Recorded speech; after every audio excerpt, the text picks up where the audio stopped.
Hello everyone and welcome back. Today we're diving into something a little different. You've probably seen the headlines. There's been a lot of buzz about cannabis rescheduling in the United States. So I thought, why not tackle the big question head on? Could it actually happen this year? It's a question growers, patients, and the entire cannabis industry have been waiting on for more than 50 years. And in this video, I'm going to walk you through what's happened so far, the timeline, the setbacks, the politics, and then I'll share my own prediction with 3 big reasons why I think rescheduling is closer than ever. But before we get to where things might be headed, let's rewind and take a look at how we got here. Starting all the way back in 2022, when President Biden first set this whole process in motion. Back on October 6, 2022, President Joe Biden directed the U.S. Department of Health and Human Services, the Drug Enforcement Administration, and the Department of Justice to review cannabis's classification as a Schedule I drug. On that same day, he also announced pardons for people convicted of simple federal possession charges. Why did the president do this? During his 2020 campaign, Biden promised to address marijuana policy. He argued that no one should be in jail for simple possession and that cannabis's classification needed a new scientific review. That October announcement was his administration's way of finally making good on those campaign promises. So what does Schedule I even mean? Under the Controlled Substances Act of 1970, Schedule I is the strictest category. It's reserved for substances considered to have no currently accepted medical use and a high potential for abuse. That's the same classification as heroin and LSD. Cannabis was placed there in 1970 by the Nixon administration when the law first went into effect. And here's the kicker for all of you who enjoy not-so-fun facts. When cannabis was put into the Schedule I category, President Richard Nixon actually created a National Commission on Marijuana and Drug Abuse, which was also better known as the Schaefer Commission. In 1972, the commission recommended that cannabis be decriminalized for personal use, concluding it was not a serious threat to society and should be regulated more like alcohol than heroin. Tricky Dick, for whatever reason, decided to completely ignore the report and doubled down on prohibition. Which leaves us with this bit of irony. By locking cannabis in Schedule I, the government didn't just criminalize millions, it also blocked serious medical research.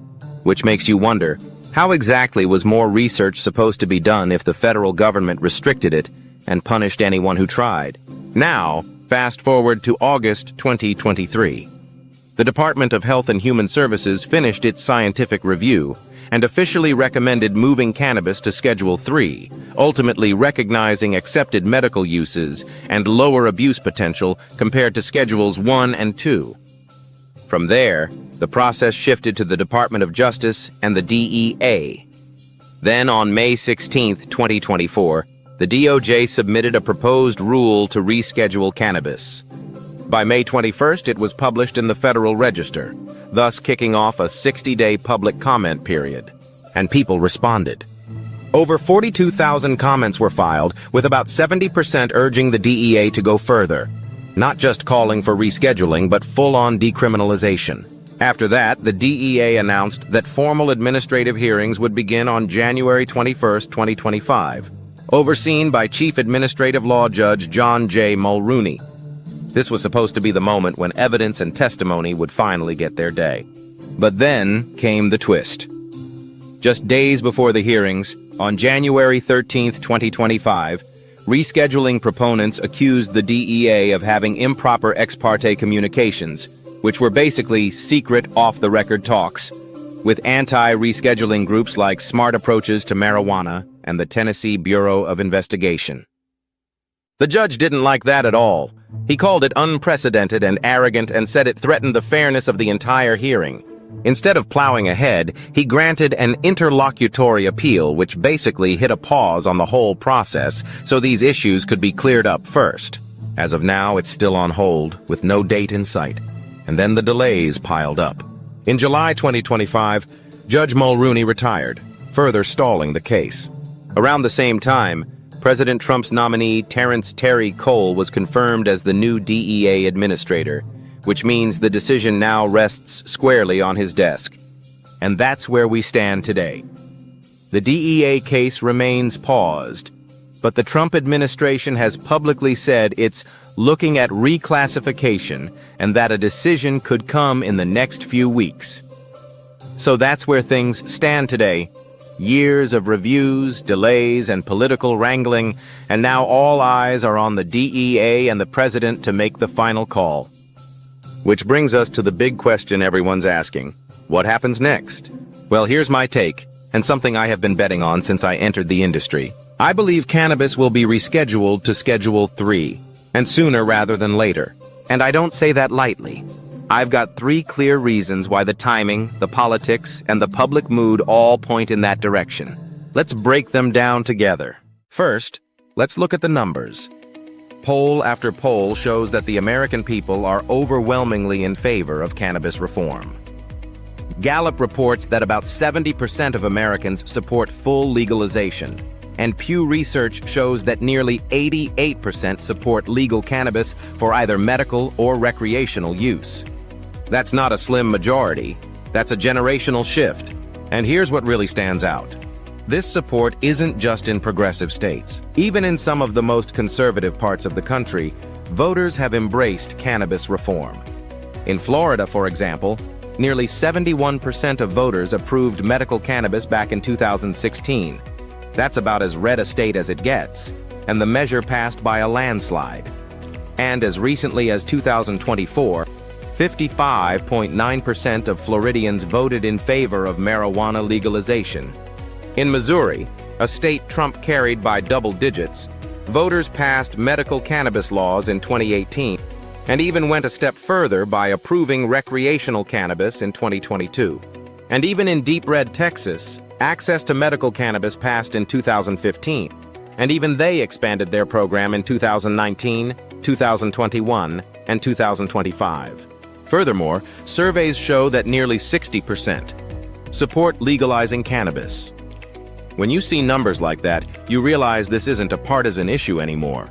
Cannabis reform has become one of the few things Americans can agree on, whether you're in California or Kentucky. Now here's where politics comes in. Presidents pay attention to approval ratings, and right now Trump's numbers are softer than he'd like.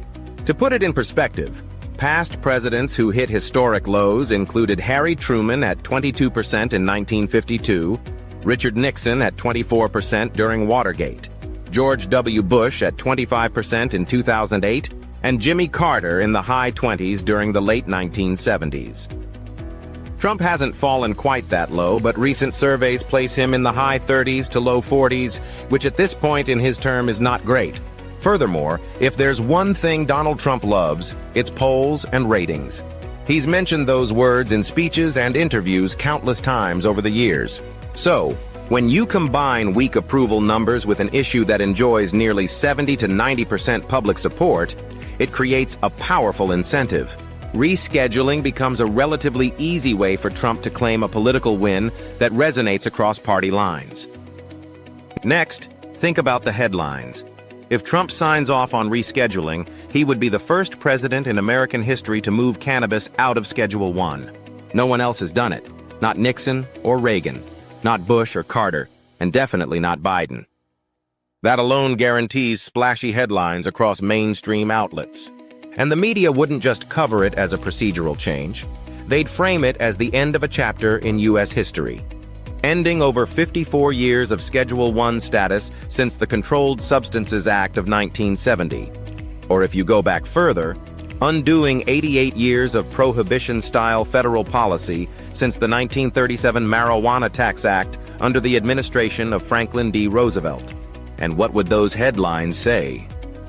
That this move ends a decades-long war on cannabis, that it creates new business and job opportunities, that it supports the medical rights of patients, that it gives researchers the freedom to actually study cannabis without navigating absurd federal roadblocks. Even more, business media would hammer home the economic angle. Moving cannabis to Schedule 3 eliminates the 280E tax penalty, which currently blocks cannabis companies from taking normal business deductions. Further, it will provide the cannabis industry with access to more traditional forms of capital like banks and institutional investors. That's a huge win for the industry, and it would put Trump in the spotlight as the one who unlocked billions in business potential. So, from CNN to Fox to Bloomberg, it's nothing but positive coverage. And Trump knows how to use headlines to his advantage. Finally, let's talk about timing. The Trump administration has a packed agenda, but not all of it is popular. Rescheduling, on the other hand, is a quick executive branch action that doesn't need Congress. The Department of Health and Human Services has already done the scientific review, the Department of Justice has already filed the proposed rule, and the DEA has a new administrator in place that he handpicked. In other words, all the pieces are already on the board. And here's where the politics really comes in. The 2026 midterm elections are right around the corner, and if Trump wants to shore up support for his party, he needs broadly popular wins. Rescheduling is one of the few levers he can pull that delivers instant benefits. Tax relief for businesses, expanded medical access, and a symbolic end to the war on cannabis. Plus, this ties directly into the administration's broader efforts to solidify power, like the redistricting battles we've all been hearing about. Moves like that are about stacking the deck politically. Rescheduling cannabis will also energize his voters. It's a 1-2 punch. Shore up the map, and then give voters a reason to turn out. So when you put it all together, public polling that's overwhelmingly favorable, news that guarantees Trump good headlines and a place in history, and political timing that lines up with the midterms, the case for rescheduling practically makes itself. So that's my prediction. Cannabis will move to Schedule 3. It won't mean full legalization, but it will be historic by ending half a century of Schedule 1 status and unlocking a wave of new opportunities for patients, businesses, and researchers. Now that you have heard my thoughts, I want to hear from you. Do you think the DEA will finally sign off on this? Or do you think the legal delays will drag on? Drop your prediction in the comments. I'd love to hear what you think. If you found this video helpful, make sure to like, subscribe, and hit that notification bell so you don't miss future updates. And if you'd like to support the channel even more, consider becoming a Cannabis Guy channel member. It really helps keep these educational videos coming. Thanks so much for watching, and as always, stay curious, my friends.